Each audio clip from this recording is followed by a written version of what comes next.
Welcome to Nacho Fitness Coach, the podcast for people who kind of want to get healthy, but also really want to go lay down. I'm Sara, personal trainer and recovering perfectionist. And I'm Caleigh, fitness newbie, realist, and professional nap enthusiast. We don't have six-pack abs or a 10-step morning routine. But we do have opinions and microphones. We're not delusional. We're just determined. Let's get into it.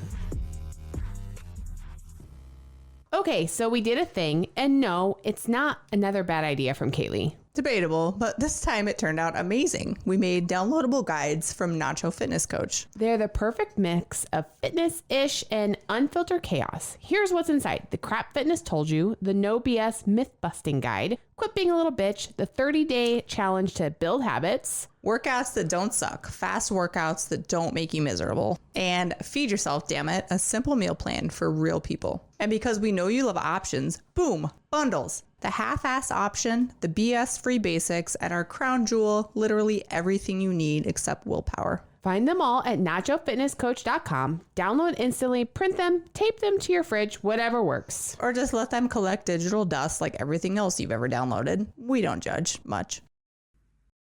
All right, welcome back. Another Wednesday, another episode of us doing this. Let's just do this real quick, okay? Okay. Let's just get it out of the way. Right. As we do. Right. Stuff I don't give a shit about, otherwise known as my toxic little hobby. Today's stuff I don't give a shit about is germs.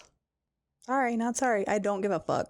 I will eat shit off the floor. Yeah, I do too. I don't pay attention to whether or not food workers are wearing gloves. You hear people be like, "Hey, weren't wearing gloves." I don't give a shit. Did you give me my food? That's all that matters. When I was little, like, we'd go on play dates with other moms with little kids, and all the moms would be like, "Okay, guys, let's go wash our hands before we have a snack." And I would be like, "Oh, yes, my children as well do that because that's a thing that we always do." Kids were like, "What?"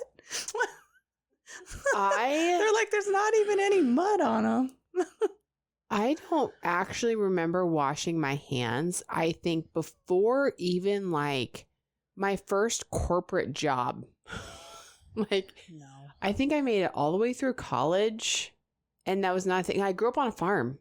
We didn't wash our hands before we ate. No. I would spend all day on a Sunday playing volleyball in a gym, and I'd run over to the cooler and I'd get the ham sandwich out and I would eat it. Like, do I ever remember washing my hands? Nope. Do I also ever remember really being that sick? Nope. My family is my immune system is. I'm gonna regret saying this, but we're not hand washers in my house. We are not ever. We get like one like knockdown, drag out illness once every like 2 years. Yeah. No, mine. I don't even think we don't get sick. We don't really get sick either. I mean, I will say now we are in a phase of our life once again where we have chickens. And my kids, that is kind of my animal like, poop. If they're out handling chickens or the barn cats because they're gross. Yeah. So I'm like, wash your hands. But other than that, I'm not like, okay, let's all sit around the table for dinner time. Go wash your hands. No, I don't care. I don't even think about it. I don't either. I don't. Listen, like, if there's one thing I'm like somewhat on the fence, like if my guard is ever up, it might be in public restrooms. Only because... Oh, I make my kids... Now, I totally make my kids You wash don't know what people are doing in there. And I don't think I ever really thought about it until I had, like, toddlers where you would, like, take them in the stall with you and they're, like, touching everything. Yes. But I'm not in there touching anything. Favorite. No, but they do. And then you see what they're doing and then it's like, okay, well... And that's gross. Let's wash our hands. Yeah. But I'm like, don't touch the floor. Why are you touching the floor in the bathroom? Like, as adults, we don't do that. Right. In the public bathroom. Right. But so that is that's where I'm like, okay, wash your hands, you little nasty. But other than that, no, I don't give a shit about germs. I totally firmly believe on the 5-second rule. Like, you drop it on the floor, I don't know, just pick it up and eat it. And it's totally fine. But it's funny how I feel like that's maybe like, is that kind of rural country life too? Like, we just are used to doing that. Because you're on a farm now. I grew up on a farm. Up in rural country life. I grew up in like semi. I will tell you, I can't even remember where we were at now in Kansas City, but we went somewhere and it was a bunch of like dads with their kids. So why I was with my kids, I don't know, but there was people. And this is, I feel like maybe it was at like the Royals game and my kids dropped something on like the concrete, which I'm like, sun kills germs. So if it's outside and the sun's been hitting it, like to me, I'm like, that's clean, right? And it's not picking up gravel or something with it, like as you're picking it back up. And I was like, just get it and eat it. It's fine. But I just remember there being like a group of guys turned and looked at me that like I was the mom that was okay to let my kids, because I'm sure their wives would have never in a million years let that happen, because their looks on their face were like mortified, like, oh, I have a question you let your kids do that. Oh shit, we don't do that because you are a shoes off house. Is that a germ thing? What is that? Mm-hmm. That is a germ thing. Well, one, that's a farm thing, because that started just the amount of dirt you track in on a farm, right, is just different than a city where everything's grass and concrete, right? So it did, growing up, we did not wear shoes in our house, and that got even more picky. My parents built a house on like 4 acres. And so when we moved in, it was literally like the house around 4 acres of dirt, right? So any little bit of rain, everything was dirty. It was muddy. Dust was everywhere. Sure. So we definitely started taking off our shoes then. Although growing up, I don't ever remember doing it. Here's where the kicker was for me. For a period of time in my life, I spent a lot of time in New York City. I traveled for my job. And I would stay out there and I would spend time like staying through weekends and whatever else. And New York City's tiny apartments. Yeah. It's not big. And smallest. Naturally, I just kick off my feet at the front door because that's just what I'm used to, right? But inside this apartment, that wasn't always the case. Like, people would wear their shoes around and around. And where we kind of had set up it was like a studio apartment. So there was a bed kind of around a nook. And then it was like a white, like plush carpet or like a area rug under a coffee table, right? And it was like I was there one day and moved the coffee table to be able to pull it closer to the couch to like use it for like a meal. White. And there's a rectangle. Saw the white rectangle. If I would never have moved that coffee table, I would have looked at the carpet and said, this is a white area rug.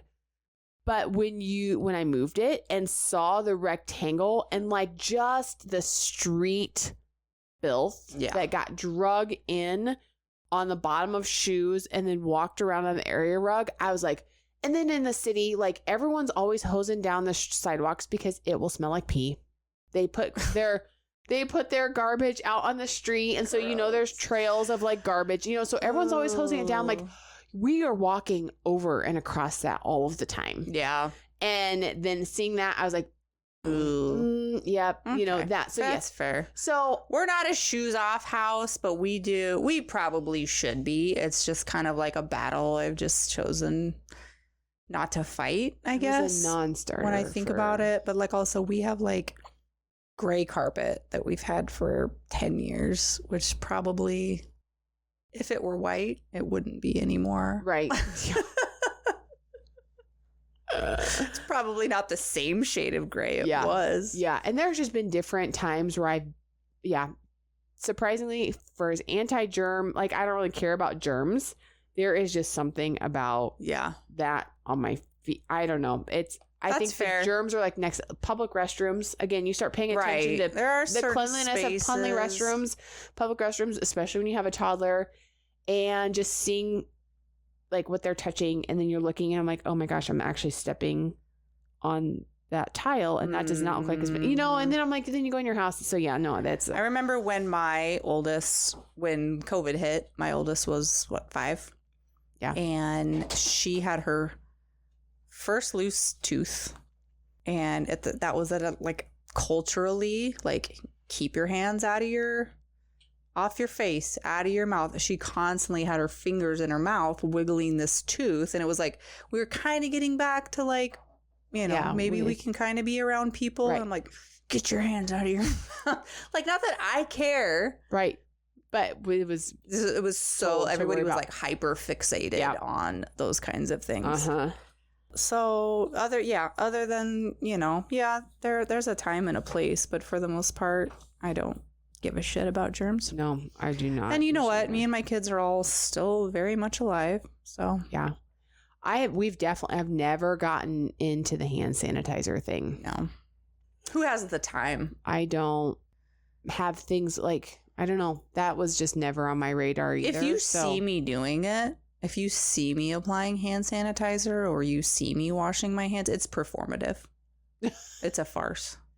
You know what I mean? Not because I really feel like I have to. It's because... Well, it's because I feel like I have. Like, you have to, like you have I to. I have right. to. Yeah. For you.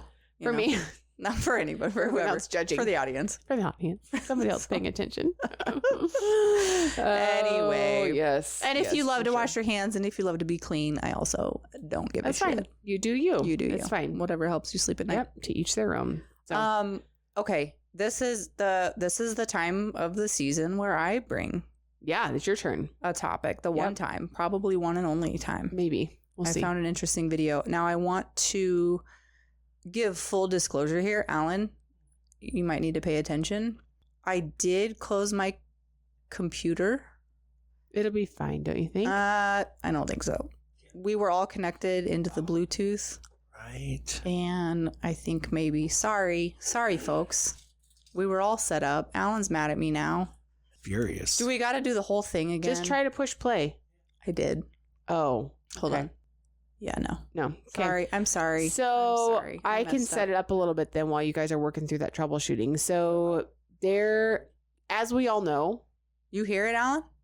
Do we need to unpair and do the whole thing again? Is your volume on? Yeah. Okay. I shut my computer because I was done. Probably redo it. So so as we all know, Caleigh spends a significant amount of time on TikTok. Okay. And the swipe and the scroll, and she got rid of the clicker, but now she's just back to the good old finger swiping. And Caleigh loves the finger.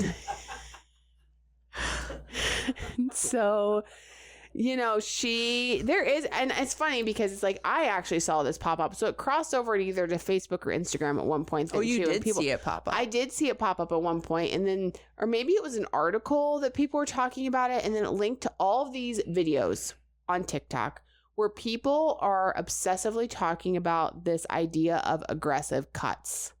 Yeah. And so it is just now this thing. Well, we know what cutting is, I feel like. Well, cut is like a, significant like a caloric deficit that you're taking. You're trying to do a calorie cut, right? So you're trying to cut out the total amount of calories that you're eating, or cutting significantly You're in down. A pretty deep caloric deficit. So yeah, as a cut. So there's the idea of losing weight. Yeah. Right? So there's different ways that you do cuts, methods, what you're choosing to cut, right? But the whole idea is it's probably the end goal is that you are going to lose weight. Right. And so this aggressive cut thing like keeps popping up on TikTok where people are kind of giving their opinions, I've also heard it referred to as a diabolic Oh, cut. yeah. Yeah. But in this video, he calls it an aggressive cut. Maybe those are two different things. I don't think so, but I think they've been linked. I mean, so okay. So we're going to play a video. Me and Alan are fairly confident this is going to work. Okay. Yeah. So I'll just go ahead and play the video. Do it. Uh-oh. Nope. It's your computer. Oh, I found it. Oh, that might have been the problem the whole time. Okay, I think we're good now. Ready, set. Don't even think about scrolling. The best fitness advice I can give you, do a 3-month aggressive cut. Why, you might ask? Because a lot of you can't stick to a cut because you don't see the progress that you were hoping for in the amount of time that you were expecting to see it. And an aggressive cut is going to minimize the risk of this happening because you're going to see results. Now, the other good thing about an aggressive cut is that, let's just say that you slash your calories by 800. You can run that for 3 months. You're going to lose a ton of weight. And if you have more weight that you want to lose, you can increase your calories by 500 per day and still lose half a pound a week. And trust me, after eating in an 800 calorie deficit for weeks and weeks and weeks, upping your food by 500 is going to make you feel like you were eating like an absolute king. And if you're wondering for more specifics on how to set this up, figure out your maintenance calorie number by using a TDEE calculator. Again, subtract 800 from that number, and that is the calorie goal that we're going to shoot for daily. Eat 1 gram of protein per pound of your current body weight, and then just make sure that you are eating both fats and carbs, but you can, veer one way or the other depending on the foods that you like. I would also shoot for 12 to 15,000 steps per day and 3 to 5 weightlifting days per week. 2 to 3 sets per exercise, 6 to 10 reps per set, and most importantly, make sure that you are getting within about 1 to 2 reps shy of failure. Don't even think about That's that.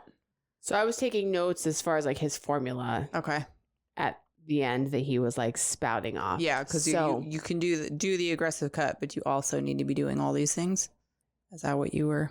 Well, he literally defines an aggressive cut, in my opinion, as just like what a normal program would be for body recompositioning, right? Well, and I Body think it's recomping. appealing to people because they're kind of like packaging it as like this trendy thing to do. They're giving it a name, like you do. That's I mean, but his recommendations at the end are literally Just what you do. To yeah. lose weight. Huh. Which is why it's kind of funny. He's like, oh, wait a second. He's actually like telling you how to do it. I'm like rattling down. I'm like, Yeah. duh. This is just what you do. But they are just branding it as this newfangled thing. This thing that's just kind of somewhat going So- viral. Let me real quick. I don't know. Should we give credit to this TikTok Sure. creator? Yeah. This We'll This is Chase.h, CHAIS.h. He posted this 2 days ago, and this is not the first thing I've seen. This is the most detailed I've seen because I've seen a lot of other creators talking about a diabolical cut, but they don't really go into like what it is. This is the first time I've seen it like I mean, I think I laid got it. out. I think I got it all. Like I've got 4 different points where he said like how to run your calculations. So did he but- say a 1,200 calorie? So here's what he said. He said subtract 800 from your TDEE. What is your TDEE? It is your mother's maiden name minus the name of your first pet. And the year you were Multiplied born. by the name of the street you grew up on. Pretty sure that's what it is. I don't know what it is. I know I've calculated it. I don't know what it is. TDEE is total daily energy expenditure. So it's your weight, so there's a calculation. activity? No, so it's no. it is your weight. Your activity Hold on, level. let's just plug it in. Find your total daily your age. So it starts with your male versus female. Okay. So female, you're 39. What's your weight? 140. What's your height? 5'7". So now here's where people overestimate how many calories they either truly need is your activity level. Sedentary, light exercise, moderate. So there's categories, right? Sedentary, light exercise, moderate exercise, heavy exercise, and athlete. I would say for the most part, people are pretty sedentary.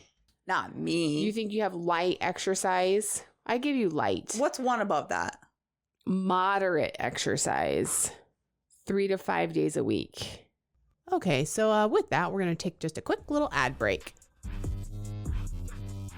Want more Nacho Fitness Coach? Find and follow us on social media. Find us on Instagram, YouTube, and TikTok at Nacho Fitness Coach. And on Facebook and X at Nacho Fit Coach. Okay, we're back. I'm doing strength training 3 days a week. Well, here, let's see what the total difference is. Okay, so let's do the light exercise. So the light exercise is saying that your maintenance calories for basically just for you to breathe, sleep, be your average lifestyle. You need 1,846 calories per day based on those numbers. Mm-hmm. If you move from light exercise to sedentary, then it drops down to 1,611 calories. So there's a 230 calorie difference. So I feel like that is an area where people will oftentimes go wrong. Yeah. Is you overestimate how many calories you burn for the work that you do. And so I do feel like it's good to be conservative on that. Like, don't try to give yourself, because if you said you were an athlete, for example, which I might, it depends on the day, that you would need 2,500 calories a day. That swing is pretty big. So, but your basic your BMR, which is your basic metabolic rate, right? That is if you just laid on the couch all day. I don't do that. No, but if you slept and then just laid on the couch all day, it's just for you to like be, breathe, whatever. you need 1,343 calories a day. Huh. Right? So you're burning a lot just by like Being.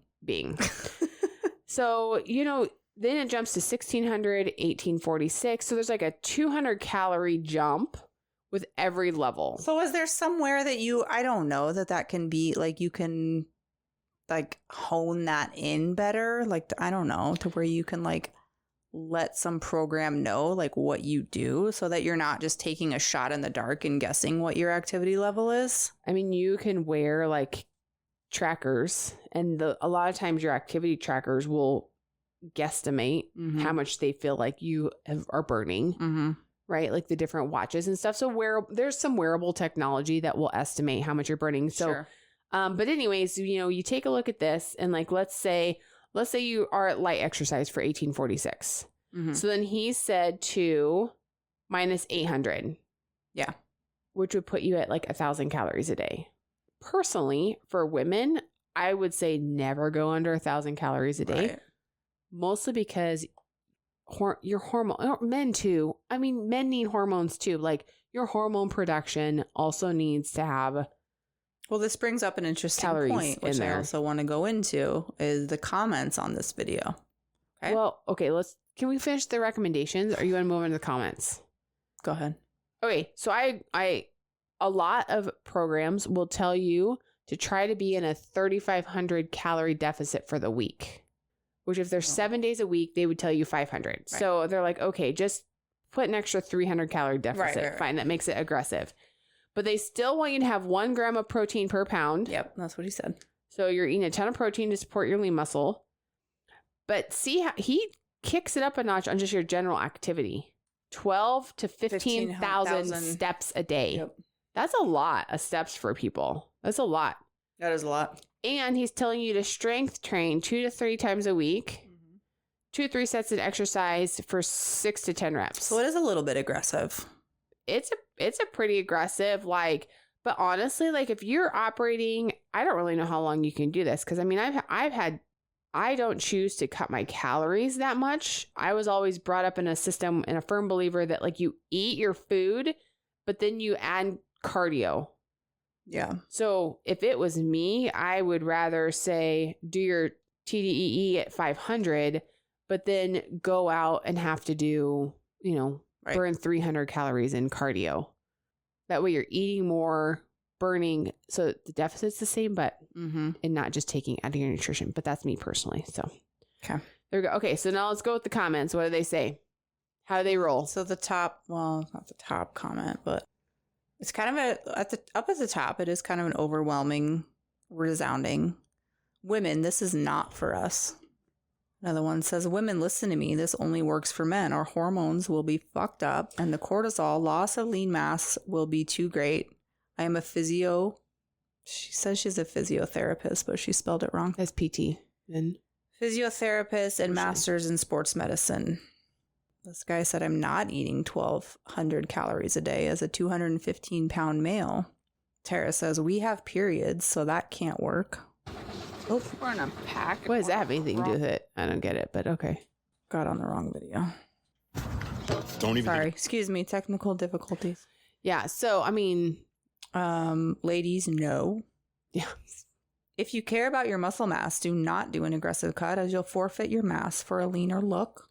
Now, the one thing I was, he did say 1 gram of protein per pound of body weight, which honestly, for most people, that's going to get you in the range to make sure you're protecting at least your lean mass. Now, if you run out that calculation, that's probably over half of what you're eating is in protein.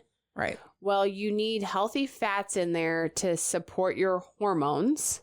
Healthy fats are really high in calories, which those two are, you need to have your proteins and your fats, which leaves you very little room for carbohydrates. Well, carbohydrates are your energy, your brain function. Like, so again, I mean, it's a thing. They've packaged it and they've marketed it as this newfangled thing. Yeah. I mean, it's an aggressive form of it's just so very interesting to see the comments. Oh, hell no. An 800 calorie deficit would make my hair fall out. Ladies, this advice isn't for us. See, that's why I would go like 300 to 500 calories deficit and then just increase your cardio so you burn more, but you're at least getting your nutrition in to support all of your function. Started last week of May, down 30 pounds. Can confirm, do a freak cut. I guess we can call it a freak cut as well. Okay. You know, so there's a lot of comments that are a 3-month isn't aggressive, bro.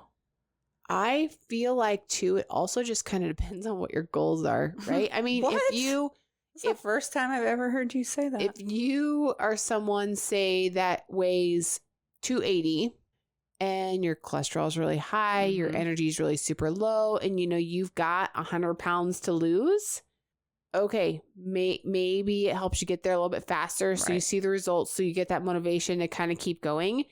If you've only got to lose the last 5 or 10 pounds, I don't know that it's going to get you where you want to be. I think you're going to cut. It's going to be extreme and fast, and then it's going to be really hard to maintain it. But that's just my opinion. Here's an interesting question that that came up in my little brain when I was watching the video. But how can you get a lot of protein in on an aggressive cut? So he's like, eat a gram of protein for every pound of body weight. Yeah. That's not impossible. No, because, okay, so how much did you say you weigh? 140? Mm-hmm. I mean, if you're truly eating it from like straight protein sources, 1 gram of protein is 4 calories. So you're looking at what? 400, 560? You're looking at the wrong girl. Oh my gosh. Why is my math so bad right now? 140 times 4, 560. So 560 calories, which I said half the calories. Like if you truly did your TDEE and or a little over 1,000, you'd be needing a half of your calorie total in protein. And that's assuming that your chicken breast, I mean, it also is not just straight 4 calories for protein because there's also probably some fats and carbs in there too, right? So yeah, I mean... It'd be tough. It would be something you would have to like super tough, and you plan out. Yeah, for sure. You can't just wing that. Nope, you cannot. And then by the time you add in any fats, like it basically also then cuts out your carbohydrates. Honestly, because if you want to support your main body functions, you need to have those other two. And so, yeah, of course. I mean, if you cut out your carbs, now you're just doing keto. True. Well, yeah, because this guy says is protein per pound of body weight or goal weight. I'm 259, 5'9" in height. I want to get down to 200 as my first goal. 259 in protein seems insane. It is a lot. Oh, yeah, it's a lot. But people on a regular basis underconsume the amount of protein that you need because it's not a focus. And so if you just, honestly, that's even like a very simple change. Forget about total calories. But if you can just find a way to prioritize your protein choices, it kind of keeps you satiated. You're not super hungry all the time. You're making different choices. Like, I mean, it really would, it kind of it's a game changer. I mean, I feel like you'd almost have to go, and actually, this comment actually says what I was about to say. You almost have to go carnivore. Right. Which we've talked about that. Yeah. That's pretty much it. I mean, so then you're like, well, okay, but is it now really the aggressive cut, or is it just like something else? Or you know what I mean? Like it's just kind of all spins it together. Just weight loss. It is. It's just all a strategy. I don't know. I think when you package it, it's kind of like the 12-3-30. Like somebody packaged it up and made it. Yep. Very marketable, memorable. Gave it a name. Give it a nice little social media kind of. But it's this viral kind of stuff that's like you're scrolling and you see this and it just. If you take it surface level, it sounds like a good deal. Right. And it's like your silver bullet to just get to your goal. Right. Like it sounds easy. At this point, we've just realized eating this way is not easy. Oh, this person said, I did 75 hard and didn't have enough muscle. I looked sick. Yeah, I'm not a 75 hard fan. I think we've talked about that. Like so, but again, that's an idea. That's a perfect example of something else that was packaged up, marketed. It had a viral kind of component to it, and it just took off. And it's why did simple and the right thing become so boring? You know, I don't know. I wish I had the answer for you, but I don't. I'm going to close my computer now. Okay, well, we're done with the audio. So, anyways, I mean that's pretty much it. That's all we really had to say about the whole aggressive cuts thing. So, I don't have any more to add. We're not saying don't do it. We're just saying it is just the easy. It's just a different version of kind of everything else, right? Yeah, it's not a secret trick. No, it's not nothing special hack. Or new. It's basically the same old stuff. The shit Sarah's been telling you. Oh, from episode 1. And at this point, it has been years. Oh, it has. Look at that. It's a funny thing. I wrote my book and it's been true for the last 8 years. I look at it. I mean, any caloric deficit, because I've tried them all. Yeah. For short bursts. Sure. They all suck. It's all hard. Yeah. But it depends on what your goals are. It all depends on what your goals are. If you need to go get up on stage or whatever, then do that. Right. Otherwise, if you need to eat to be happy, then do that. Do that. Real quick, I don't know how long this episode is because Alan didn't start the timer, but 30. Okay. We had a break earlier, a lunch break with Alan, and we brought up, he asked if we had an air fryer. Oh, right. Right. So we need to real quickly go over my story of my air fryer. A few months back, me and the girls were getting ready to go to Lincoln for a taekwondo camp. Early, it was 8 a.m., whatever. Jeremy went out to the shop on our property to work on our chicken coop. So he was out there. Me and the girls were running around. We had used the air fryer the night before. So it was still on our counter. It doesn't live on our counter. But, sometimes we just don't put shit away. Such as my life. So, air fryer was still out. I don't know what happened. Nobody knows who did it. Somehow the air fryer got moved over from the counter onto the stove, right? I was paying no attention. We had not used the stove that morning. We had not used the air fryer that morning. We don't do breakfast in my house. Pour yourself some cereal and move along with your day. So, I'm running around, getting stuff ready. We had to leave at 8:30. I walked in the kitchen. I'm like, something smells funny. Didn't think too much of it. I was like, that's a weird smell. Leave the kitchen, walk back into the kitchen, and I'm like, oh, fuck, the air fryer's smoking. So I run over. I unplugged the air fryer because it was still plugged in. And you hear stories about, if you leave appliances plugged in. Yeah, this is us, the crock pot. Could go bad. Yep. And so I unplugged the air fryer, and then I'm like, because Jeremy's out in the shop, which is just far enough away. It's excuse me. I'm not crying. I had a cough. It's out of shouting distance. Mm-hmm. So I'm like, where's my phone? I got to call Jeremy to get in here. Shit's going on. My oldest comes in and she's like, what's happening? I'm like, go out and get Dad. I look over. Mind you, I've unplugged the air fryer. I look over. It's smoking more. I mean, just billowing smoke. I can't find my phone. I also didn't have my watch on. So I'm like, it was just a frenzy. So she runs out, grabs him. He comes running up. He's still wearing his gloves. He comes in and he lifts up the air fryer. Because what else are you going to do? The stove somehow got turned on. We have a glass top stove. Somehow. That'll do it. We don't know who moved it. I have my suspicions. Not going to. Little knobby knob got bumped. Not going to say who I think it was, but somebody moved the air fryer. Somebody who drinks coffee in my house. Because that's where it got moved from. I don't drink coffee. That's neither here nor there. Sure, no. Yep, nope. Just hypothetically speaking at this point. So, the stove got turned on. The bottom of my air fryer was completely melted onto my stove. Of course. Oh.